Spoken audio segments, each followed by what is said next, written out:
하나님 말씀은 창세기 26장 1절에서 11절까지입니다. 창세기 26장 1절에서 11절까지 말씀 번갈아 가면서 봅니다. 제가 먼저 읽겠습니다. 아브라함 때에 첫 흉년이 들었더니 그 땅에 또 흉년이 들매 이삭이 그랄로 가서 블레셋 왕 아비멜렉에게 이르렀더니 여호와께서 이삭에게 나타나 이르시되 애굽으로 내려가지 말고 내가 내게 지시하는 땅에 거주하라. 이 땅에 거류하면서 내가 너와 함께 있어 내게 복을 주고 내가 이 모든 땅을 너와 내 자손에게 주리라. 내가 내 아버지 아브라함에게 맹세한 것을 이루어 내 자손을 하늘의 별과 같이 번성하게 하며 이 모든 땅을 내 자손에게 주리니 내 자손으로 말미암아 천하 만민이 복을 받으리라. 이는 아브라함이 내 말을 순종하고 내 명령과 내 계명과 내 율례와 내 법도를 지켰음이라 하시니라. 이삭이 그랄에 거주하였더니 그곳 사람들이 그의 아내에 대하여 물으매 그가 말하기를 그는 내 누이라 하였으니 리브가는 보기에 아리따우므로 그곳 백성이 리브가로 말미암아 자기를 죽일까 하여 그는 내 아내라 하기를 두려워함이었더라. 이삭이 거기 오래 거주하였더니 이삭이 그 아내 리브가를 꾀어안는 것을 블레셋 왕 아비멜렉이 창으로 내다본지라. 이 아비멜렉이 이삭을 불러 이르되 그가 분명히 내 아내거늘 어찌 내 누이라 하였느냐. 이삭이 그에게 대답하되 내 생각에 그로 말미암아 내가 죽게 될까 두려워하였음이로다. 아비멜렉이 이르되 내가 어찌 우리에게 이렇게 행하였느냐. 백성 중 하나가 내 아내와 동침할 뻔하였도다. 내가 죄를 우리에게 입혔으리라. 11절 함께 읽습니다. 아비멜렉이 이에 모든 백성에게 명하여 이르되 이 사람이나 그의 아내를 범하는 자는 죽이리라 하였더라. 아멘. 신앙은 유전이 아닙니다. 아버지가 믿음이 좋다고 자식도 믿음이 좋은 상태로 태어나는 것이 아닙니다. 신앙은 홀로서기입니다. 부모로부터 성격과 성품은 물려받을 수 있지만 신앙은 물려받는 것이 아닙니다. 신앙은 스스로가 만들어가는 것입니다. 믿음 좋은 부모에게서 태어났더라고 자동적으로 믿음이 좋은 상태에 태어나는 것이 아닙니다. 다른 집 아이들보다는 믿음이 좋아질 가능성은 높지요. 왜냐하면 부모의 그 믿음 생활을 보고 살아가기 때문입니다. 그러나 그것은 한계가 있습니다. 결국에는 하나님 앞에 1:1 관계입니다. 아브라함이 죽었습니다. 아브라함이 죽기 전에는 이삭은 아버지의 영향을 받았습니다. 그러나 아버지가 죽은 이후에는 스스로가 알아서 결정해야 됩니다. 아버지 밑에 있을 때는 우리 아버지는 왜 저러실까? 나 같으면 이렇게 하겠는데 생각을 종종 합니다. 그러나 자신이 결정권자가 되고 책임자가 되었을 때는 아버지가 이해가 되어집니다. 심지어는 아버지라면 어떻게 하셨을까 생각합니다. 자, 1절 말씀 함께 읽습니다. 시작. 아브라함 때 첫 흉년이 들었더니 그 땅에 또 흉년이 들매 이삭이 그랄로 가서 블레셋 왕 아비멜렉에게 이르렀더니 아브라함이 죽고 난 이후에 이삭은 홀로서기를 해야 했습니다. 언젠가는 홀로서기를 해야 됩니다. 그래서 지혜로운 사람은 이 홀로서는 연습을 꾸준히 합니다. 아브라함 때 흉년이 들었죠. 그것도 2번이나 흉년이 듭니다. 흉년이 오자 한 번은 애굽으로 갔고 한 번은 그랄로 내려갔습니다. 아브라함은 이삭에게 이 2번의 사건을 누누이 말해줬을 겁니다. 애굽에 내려가고 또 그랄에 내려가서 아브라함은 자기 아내 사라를 누이라고 속이면서 애굽 왕과 양에게 그리고 그랄 왕에게 자기 아내를 바치죠. 아마 모르긴 몰라도 아브라함과 사라가 부부싸움할 때마다 사라가 이 얘기했을 겁니다. 당신이 어떤 남자인지 알아? 자기 살겠다고 마누라 판 남자야. 이삭은 부모님이 부부싸움을 할 때마다 이 얘기를 들었을 겁니다. 이삭은 아브라함으로부터 애굽으로 내려가고 그랄로 내려간 것이 믿음의 테스트에서 실패라는 것을 배웠습니다. 그래서 이삭은 그것을 들을 때마다 나에게 이런 일이 생기면 나는 그러지 말아야지. 무슨 일이 있더라도 하나님이 약속하신 이 땅을 지켜야지. 이 시험에 이 테스트에서 실패하지 말아야지 생각했을 겁니다. 그러나 실제 상황이 되면 달라집니다. 믿음은 생각이나 결심이 아닙니다. 실제 상황에서 반응하는 나의 태도가 믿음입니다. 어떤 어려움이 와도 하나님만 섬겨야지 이렇게 생각하고 결단하는 것이 믿음이 아닙니다. 겪어봐야 믿음이 나타나게 됩니다. 우리는 중병에 걸린 사람 병원에 가서 나을 줄로 믿습니다라고 말을 합니다. 그러나 내가 중병에 걸려보세요. 말은 나을 줄로 믿습니다 할 수 있지만 정말 나을까 의심합니다. 살아가는 동안에 믿음이 성장할 상황들이 몇 번 꼭 생깁니다. 그때 믿음의 반응을 하면 믿음이 성장하게 됩니다. 아브라함 때 두 번의 흉년이 있어서 아브라함을 훈련시키더니 이삭 때도 흉년이 들었습니다. 흉년이란 요즘 말로 경제 불황, 가난 이런 말로 바꿔볼 수 있습니다. 가나안 땅에 흉년이 있게 되는 것은 두 가지의 목적 때문입니다. 첫 번째는 가나안 땅을 향한 심판입니다. 흉년은 하나님의 심판을 의미합니다. 가나안 땅에 살고 있는 토착민들이 타락하게 될 때 하나님은 흉년을 통해 심판하십니다. 사사시대도 마찬가지입니다. 이스라엘 백성들이 하나님을 섬기지 않고 우상을 자꾸 섬기자 그 땅에 여러 가지 기근들을 허락하시죠. 흉년은 가장 보편적인 하나님의 심판입니다. 하나님이 흉년을 통해서 원하시는 것이 그것입니다. 허튼 데 쓰지 말았어야 했는데 그 생각하게 하시려고 흉년을 주십니다. 흉년이 없으면 사람은 쓸데없는데 펑펑 씁니다. 그래서 흉년이 사람을 만들어갑니다. 흉년은 우리의 영혼을 정결하게 해가고 우리의 인생 방향을 새롭게 결정하도록 해줍니다. 가나안 땅에 흉년을 주신 두 번째 이유는 이삭을 테스트하기 위함입니다. 기근은 믿음의 테스트입니다. 하나님은 우리에게 기근을 주시고 어떻게 하시나 지켜보십니다. 기근의 원인은 다양합니다. 그러나 그것이 중요하지 않습니다. 기근 앞에서 반응이 중요합니다. 평상시 생각처럼 정말로 믿음으로 반응하느냐 아니면 말만 믿음이 있는 척했는지 기근이 오게 되면 분명하게 드러납니다. 하나님이 아브라함과 이삭을 시험하는 내용을 보면 아주 흥미로운 것을 발견하게 됩니다. 아브라함과 이삭이 주로 이 테스트 받는 게 어떤 것들입니까?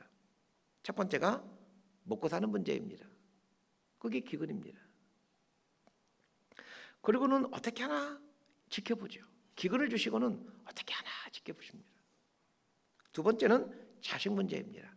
아브라함도 그렇고 이삭도 그렇고 자식을 쉽게 주지 않습니다. 그리고는 어떻게 하시나 지켜보십니다. 이것은 우리에게 어떤 테스트를 하나님께서 우리에게 어떤 테스트를 할지에 대한 힌트입니다. 아브라함과 이삭은 우리에게 하나님의 시험 족보를 미리 보여주는 겁니다. 우리 그 시험 예전에 봤던 시험 목록들을 족보라고 그러지 않습니까? 그래서 항상 그 시험 볼 때는 이제 선배들에게 가서 족보를 구하곤 하죠. 작년에 그 교수님 어떤 시험 냈어? 해가지고 그 교수님이 했던 시험 족보들을 다 가져와가지고 막 이제 시험 준비하지 않습니까? 아브라함과 이삭이 했던 이 시험들은 시험 족보예요. 우리를 향한 하나님의 시험 족보입니다. 그리고 사실 답까지 보여주고 있습니다. 그런데 어떻습니까? 이렇게 족보가 있고 답까지 다 알고 있는데도 쉽게 답을 쓸 수 있던가요? 머리로는 답을 알죠. 그런데 하나님의 시험은 머리로 푸는 게 아닙니다. 삶으로 푸는 겁니다. 그래서 답은 알고 있지만 쓰기가 어려운 것입니다. 우리가 평상시에 늘 생각하고 있는 것들을 한번 잘 분석해 보시기 바랍니다. 여러분 뭘 가장 많이 생각하세요? 제가 한번 알아맞혀 볼까요? 돈 생각 많이 하고 자식 생각 많이 할 겁니다. 생각을 많이 한다는 것은 그걸 놓고 많이 기도한다는 말입니다. 여러분 기도의 대부분 돈 문제, 자식 문제 아닙니까? 돈 생각, 자식 생각하는 게 나쁜 게 아닙니다. 그거 자연스러운 거죠. 그런데 중요한 것은 거기에 하나님을 개입시키는 것입니다. 하나님 우리가 자주 생각하고 기도하는 영역에 하나님이 되기를 원하고 계십니다. 하나님 우리의 돈 문제 가운데, 자식 문제 가운데 개입하기를 원하고 계십니다. 그래서 우리의 삶 아주 가까이 오셔서 우리의 인생과 함께 열어가기를 원하고 계시는 거예요. 이런 것이 신앙생활이고 하나님과 동행하는 겁니다. 그런데 참 재미있는 표현이 있습니다. 흉년이 왔다라는 것을 말해주면서 또 흉년이 들매 1절 보게 되면 그 땅에 또 흉년이 들매 라고 말하고 있습니다. 이 말은 무슨 말입니까? 흉년은 반복된다는 얘기입니다. 우리의 인생에도 이 흉년은 반복해서 나타난다는 말입니다. 반복되는 문제임에도 여전히 넘어진다는 얘기입니다. 자, 2절 말씀 함께 보겠습니다. 시작. 여호와께서 이삭에게 나타나 이르시되 애굽으로 내려가지 말고 내가 내게 지시하는 땅에 거주하라. 하나님이 이삭에게 나타나서 애굽에 가지 말라고 말씀하십니다. 애굽에 가지 말라고 말씀하신 것은 지금 이삭이 애굽으로 갈 생각을 갖고 있었다는 말입니다. 애굽은 해마다 나일강이 범람하기 때문에 기근이 없는 곳입니다. 애굽은 기근이 있을 수가 없는 곳입니다. 그래서 이삭은 기근이 오자 가뭄이 오자 애굽으로 가고자 하는 것입니다. 하나님이 약속하신 가나안 땅에 있자니 굶어 죽을 것 같습니다. 굶어 죽지는 않을 것 같더라도 망할 것 같습니다. 아버지 아브라함에게 물려받은 그 많은 재산이 다 없어질 것만 같습니다. 그래서 애굽을 선택하고자 합니다. 이런 면에서 많이 가지면 가질수록 믿음을 지키기가 어렵다는 것을 알게 됩니다. 잃을 것이 많은 사람은 걱정거리도 많습니다. 가지 많은 나무 바람잘 날 없습니다. 그러니까 부자를 너무 부러워하지 마시길 바랍니다. 하나님은 이삭에게 애굽으로 내려가지 말고 멈춰 서라고 말씀하십니다. 이 말은 무슨 말입니까? 여기서 견뎌내라는 말입니다. 죽을 것 같아도 견뎌낼 만합니다. 흉년은 견뎌내는 것입니다. 견뎌내면서 붙잡아야 될 것이 있습니다. 아브라함이 이삭에게 뭘 붙잡으라고 하십니까? 네 아버지 아브라함에게 준 약속을 붙잡으라고 하십니다. 흉년을 견뎌내는 동안에 붙잡아야 될 것은 이 하나님의 약속입니다. 흉년을 통해서 하나님의 약속은 더 분명해지고 확고해져 가게 됩니다. 이 약속은 흉년을 견뎌낼 수 있는 힘이 됩니다. 인생 흉년은 하나님 말씀과 가까워질 수 있는 저로 기회가 됩니다. 하나님께서 이삭에게 흉년 동안에 아브라함에게 준 약속을 붙잡으라고 한 것은 우리들에게는 하나님 말씀을 붙잡으라는 말과 같은 말입니다. 그래서 우리도 흉년을 맞이하면 안 나오던 새벽일도 나오고 돈이 없으니까 갈 때라고는 교회밖에 없는 거예요. 근데 그게 복입니다. 헌금 내라는 말 안 할 테니까 안심하고 교회 오시길 바랍니다. 교회 와서 기도하고 말씀 묵상하고 말씀 듣고 말씀 들으면 하나님 붙들고 살아야겠다는 생각이 들잖아요. 말씀 듣는 동안은 기도하는 동안은 돈 걱정 안 하잖아요. 경제적 어려움 속에서 자식 문제 속에 하나님을 넣어서 생각하게 되잖아요. 흉년은 우리 영혼의 비계덩어리를 잘라내는 기간입니다. 흉년은 이 영적인 다이어트를 하는 기간입니다. 영적인 뱃살이 빠진 기간이 이 기근, 흉년 기간입니다. 흉년 동안은 뭘 먹는 기간입니까? 하나님의 약속, 하나님의 말씀을 먹는 기간입니다. 하나님은 이삭으로 하여금 흉년을 통해 영적인 다이어트를 하기를 원하셨고 하나님의 약속을 굳건히 붙잡기를 원하고 계셨습니다. 살다 보니까 알겠어요. 평안할 때 보면 밥도 많이 먹게 되고 그래서 살도 많이 찌게 되고 그래서 어느 순간 이러면 안 되겠구나. 또 살 빼야 되겠다고 생각하잖아요. 근데 그게 쉽지 않잖아요. 그래도 흉년을 주시는 거예요.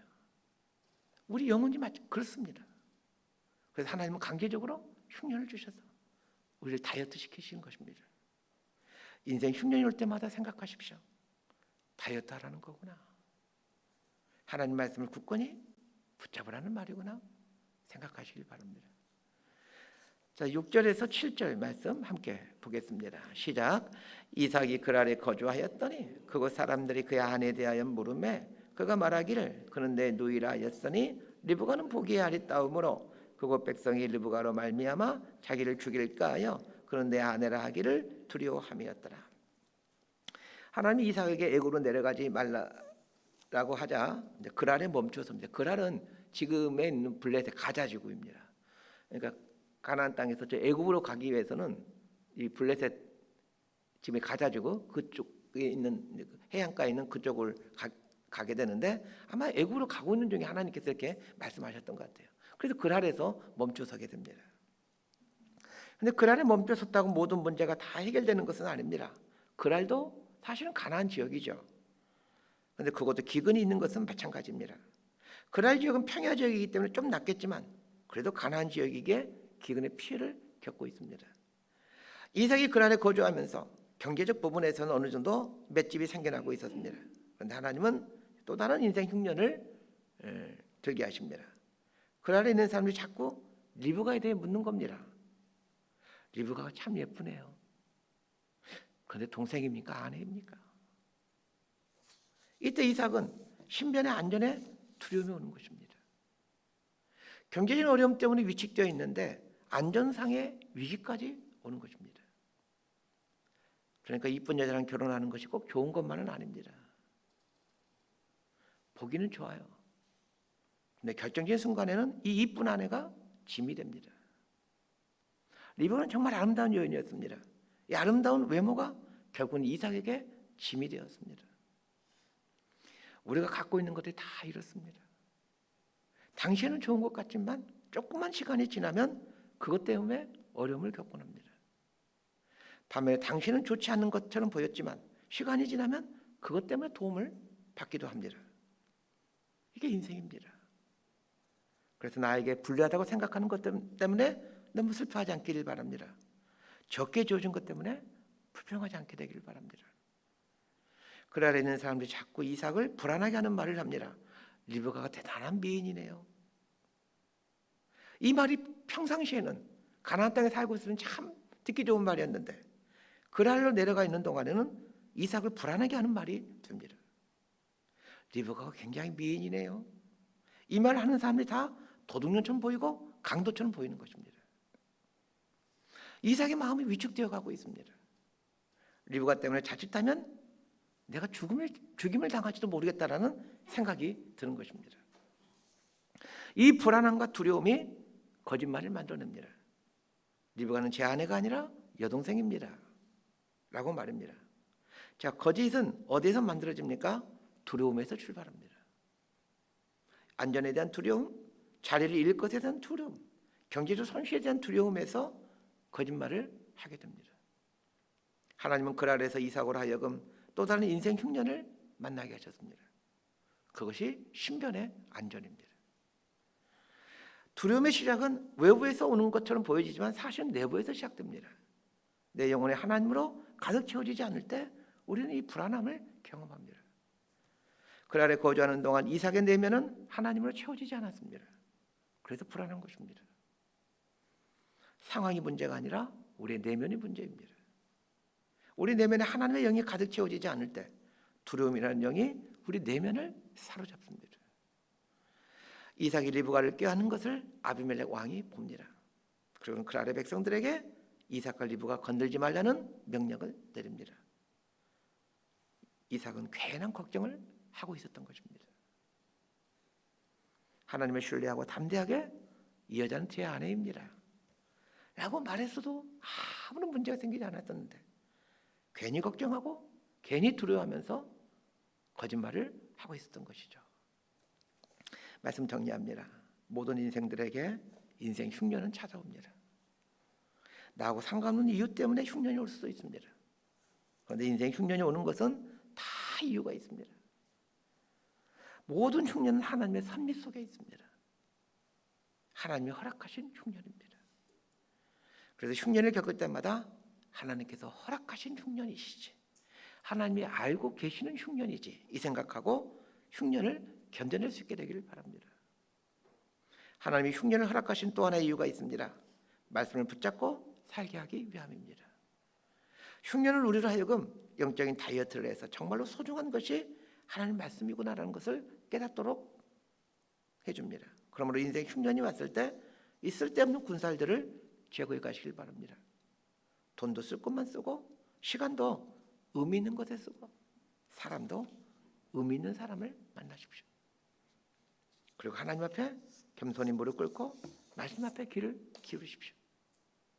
말씀 앞에 귀를 기울이면 말씀으로 오신 하나님이 우리 내면에 가득 차게 됩니다. 그때 우리는 흉년과 기근의 상황을 뛰어넘는 하늘의 평강과 안식을 누리게 됩니다.